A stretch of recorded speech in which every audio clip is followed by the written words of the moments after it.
Halo, meine lieben Freunde, herzlich willkommen. Jumpa lagi bersama saya Hersans di sini. Ya, seperti biasa, pada video kali ini kita akan belajar topik baru ya, seputar bahasa Jerman. Nah, kalau kemarin kita sudah membahas topik terkait perkenalan diri dan perkenalan orang lain. Kali ini kita akan membahas seputar gramatik ya, seputar tata bahasa dalam bahasa Jerman. Nah, sebelum kita masuk ke pembahasan, saya ingatkan jangan lupa subscribe karena subscribe itu gratis ya teman-teman, dan itu adalah bentuk support kalian biar channel ini bisa berkembang lebih baik lagi ke depannya. Oke, dan jangan lupa nyalakan notifikasi juga ya. Sip. Oke. Nah, pada video kali ini kita akan membahas seputar Conjugation der Verben. Apa sih ini? Jadi, ini adalah konjugasi dari kata kerja ya teman-teman. Oke, langsung kita mulai aja yuk. Nah, mungkin kalian bisa amati 3 kalimat ini terlebih dahulu ya. Ich komme aus Deutschland. Woher kommst du? Er kommt aus Deutschland. Oke, jadi coba kalian amati dulu. Apakah ada yang berbeda di sini? Oke, sudah mulai kelihatan. Yap. Nah, ini sudah saya tanda ya teman-teman. Jadi kata common ini berasal dari kata common ya. Kata kerja common yang berarti berasal. Ini itu ada sedikit perbedaan ya di tiap kalimat ya teman-teman. Ini kenapa kok akhirnya ini ada yang st, ini hanya t. Nah, jadi setiap kata ya, setiap verba dalam bahasa Jerman, apabila terdapat dalam sebuah kalimat ini ya, itu harus dikonjugasikan sesuai dengan subjeknya ya teman-teman. Sekali lagi, setiap kata kerja dalam bahasa Jerman, apabila ada dalam kalimat itu harus dikonjugasikan sesuai dengan subjeknya. Contoh ini ya, ich komme. Kalau du kommst ini, kalau oder sie ini kommt pakai T. Nah, untuk lebih jelasnya, ayo kita ulas bareng-bareng. Ini yang sudah saya jelaskan sebelumnya ya. Jadi dalam bahasa Jerman itu setiap verba atau kata kerja harus dikonjugasikan sesuai dengan subjek yang terdapat pada kalimat. Nah, poin yang kedua perlu teman-teman ketahui, verba itu dalam bahasa Jerman terdiri dari stam dan endung. Contohnya ini ya, kata verba wohnen. Jadi dalam kata verba wohnen ini, jadi stamnya ini von yang saya tandai warna biru, terus ada endungnya, ini on. Oke, terus contohnya lagi common. Ini ini stam, saya tandai warna biru, yang n ini endung. Contoh ketiga, trinken. Ini ya jelas ya, yang stam ini trink, yang n ini endung. Und so weiter, dan yang lain-lain ya teman-teman. Nah, mungkin kalian bisa lihat tabel konjugasi berikut ini. Oh ya, pertama-tama saya beritahu juga, jadi dalam bahasa Jerman tuh ada 9 personal pronomen. Yang pertama ich untuk kata ganti saya, du yang artinya kamu, er sie es ini untuk kata ganti orang ketiga, kalau er dia laki-laki, sie dia plural, sie dia perempuan, yang es dia netral ya teman-teman. Nah, untuk kata wir artinya kita atau kami. Untuk ihr kalian, sie kalau yang sie s-nya ini kecil teman-teman, ini artinya mereka ya, untuk kata ganti mereka, orang ketiga plural. Nah, kalau yang untuk sie ini, sie yang s-nya gede ya teman-teman, itu untuk kata ganti Anda atau kamu dalam bentuk sopan ya. Jadi setiap verba kalau ketemu subjek atau personal pronomen ini ya, itu akan mengalami perubahan endung. Contohnya kata ich ya. Ich itu endungnya nanti pasti ya teman-teman. Diingat-ingat. Kalau do st, kalau RZS t, wir, an. Nah, kalau yang wir itu gampang ya teman-teman. Itu tetap ya. Tetap seperti kata aslinya. Nggak ada perubahan kalau wir. Kalau ihr itu endingnya t. Nah, kalau z ini sama seperti wir, endingnya tetap an. Jadi gampang ini dihafalkan. Jadi ini penting banget harus kalian hafalkan antara personal pronoun sama endingnya ya teman-teman. Karena setiap kali kita menyusun kalimat pasti harus sesuai dengan gramatik yang benar ya. Contohnya lagi kata kerja common ya. Contohnya common ini ya. Kalau ketemu common jadi komme. Oh maaf ini e-nya ketambahan 1 ya. Harusnya komme. E-nya 1 di sini. Terus do comes, RZS ini kommt, endingnya t. Untuk wir tetap common. Untuk ihr kommt. Untuk sie yang kecil sama sie yang gede ini tetap common. Gampang ya. Ini contoh lagi heißen. Kalau heiße, du heiß. Oh ya, di sini kan udah ada SC ya teman-teman. Jadi karena S-nya udah double, untuk kata heißen ini, khusus kata heißen itu hanya T ya tambahnya untuk subjek do ini teman-teman. Terus untuk RZS, heiß. Untuk wir tetap heißen, ihr heiß. Endingnya T. Untuk sie oder sie yang gede ini tetap heißen. Seperti itu. Jadi dihafalkan ini endingnya. Ini bisa kalian screenshot atau mungkin kalian catat di buku catatan kalian. Ini penting banget soalnya. Oke teman-teman. Nah, ini contoh lagi ya. Nah, tapi ada beberapa kasus ya. Misalkan kata kerja. Jadi kata kerja di sini tuh membutuhkan tambahan huruf e ya teman-teman sebelum ending. Contohnya kata arbeiten. Tapi ini kasusnya untuk subjek do, RZS sama ir aja ya. Contohnya arbeiten.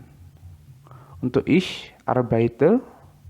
Untuk do bukan arbeits tetapi arbeites, ada tambahan e di sini. Untuk RZS arbeitet, bukan arbeit gini tapi ada e-nya ya teman-teman, arbeitet. Untuk wir tetap arbeiten. Untuk ihr arbeitet. Untuk sie oder sie ini tetap arbeiten. Jadi untuk yang ada tambahan e di sini nih ya teman-teman, ini khusus untuk verba dengan stam yang berakhiran d atau t ya. Jadi untuk verba yang stamnya itu akhirnya d seperti reden, arbeiten itu membutuhkan tambahan e sebelum ending ya. Dan itu hanya berlaku untuk kata ganti do, RZS, dan ir. Selain itu, aturan ini itu juga berlaku untuk verba dengan stam berakhiran m atau n ya. Yang sebelumnya itu didahului huruf konsonan, kecuali huruf r. Contohnya ada kata atmen sama rechnen ini ya teman-teman. Gitu. Jadi ada beberapa verba yang kalau dikonjugasikan itu ada tambahan huruf e seperti ini. Ini juga perlu kalian catat ya buat menambah wawasan kalian. Nah, terus tipsnya seperti apa sih untuk mengkonjugasikan verba itu? Jadi yang pertama-tama, kalian tuh harus mengidentifikasi dulu ya stam dari sebuah verba. Itu yang pertama harus kalian catat. Kemudian kalian buang akhiran en pada verba tersebut. Nah, yang terakhir ya, setelah itu kalian tinggal tambahkan endung sesuai dengan subjek dari sebuah kalimat. Ini tips yang harus kalian hafal di luar kepala ya. Contohnya seperti ini ya. Ini ada kata do, einen Brief. Ini ada kata schreiben. Kira-kira seperti apa? Oke, kita cek dulu ya. Jadi stam dari schreiben ini ya teman-teman, itu kan schreib. Terus do, endingnya apa? st, oke. Kita tambahkan di belakang sini ya. Jadinya du schreibst einen Brief. Oke ya. Lanjut. Ada contoh lagi, Tommy einen Kaffee. Verbanya trinken yang artinya minum ya.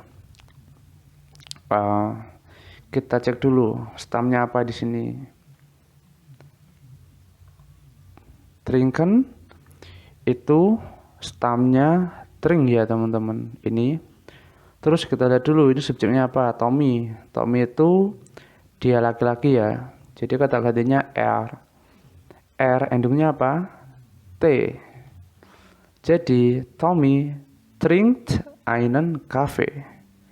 Gampang ya. Nah, ich itu juga mudah banget. Contohnya zum Bahnhof. Ada kata kerja gehen. Gehen artinya pergi ya teman-teman. Jadi kita cek dulu. Gehen stamnya apa? Gehen stamnya G. Terus kita di subjeknya di sini ada ich endingnya E. Jadi ich gehe zum Bahnhof. Ya, terus yang terakhir was Sie von Beruf. Ini makan. Tetap ya, ini nggak perlu nggak perlu berpikir panjang ya untuk ini ya. Untuk yang Z sama wir itu tetap, jadi nggak perlu khawatir ya. Oke, selanjutnya kita lanjut ke Konjugation von sein atau to be ya kalau dalam bahasa Inggris. Jadi setiap personal pronomen itu memiliki sein ya teman-teman. Contohnya ich bin, du bist, er, sie, es ist, wir sind, ihr seid, sie oder sie ini sind. Jadi untuk sein ini itu harus kalian hafalkan. Karena ini udah pakem ya teman-teman. Jadi kalau selalu bin gitu ya zainnya. Kalau du bist, RZS is, wir sind, ihr seid, sie ini sind. Jadi nggak bisa kita tukar-tukar ya. Ini udah pakem jadi harus kalian hafalkan di luar kepala. Terus apa sih fungsi dari sein dalam bahasa Jerman? Yang pertama yaitu menjelaskan identitas seperti nama, umur, pekerjaan. Itu seperti yang sudah kita bahas kemarin ya teman-teman. Contohnya, ich bin Vicky. Ich bin 20 Jahre alt. Contoh yang kedua, fungsi dari sein yaitu menjelaskan sifat seseorang atau benda. Contohnya, Aulia ist sehr schön. Aulia sangat cantik. Du bist nett. Kamu baik. Ihr seid witzig. Kalian lucu ya. Seperti itu ya. Fungsi yang ketiga yaitu menjelaskan situasi atau keadaan. Zum Beispiel atau contohnya, wir sind im Bahnhof. Kita lagi di stasiun nih, kayak gitu. Es ist schon 23 Uhr. Sekarang udah jam 11 malam. Oke. Fungsi yang keempat ya, yaitu sein itu berfungsi sebagai kata kerja bantu alias Hilfsverb. Contohnya, ich bin nach Hause gekommen. Jadi di sini bin di situ hanya berfungsi sebagai kata bantu ya. Nah, untuk kalimat ini itu kalimat perfect yang menyatakan waktu lampau. Tapi kita kesampingkan dulu ini. Kita akan bahas di video mendatang secara lebih mendetail ya teman-teman. Jadi fokus kita pada video ini hanya pada konjugasi sama mengenal sein dalam bahasa Jerman. Nah, mungkin itu saja yang bisa saya sampaikan pada video kali ini. Terima kasih banyak buat kalian yang sudah mampir dan berkenan belajar bersama saya lewat video ini. Saya ucapkan terima kasih banyak, semoga bermanfaat. Oh iya, nanti akan saya beri latihan di deskripsi dan mungkin bisa kalian kerjakan secara mandiri ya di rumah. Kalian juga bisa searching atau cari di Google ya seputar konjugasi. Ada banyak latihan-latihan yang bisa meningkatkan pemahaman kalian seperti itu. Yang penting kalian tahu aturannya dan hafal, itu yang paling penting. Oke, Dankeschön, auf Wiedersehen.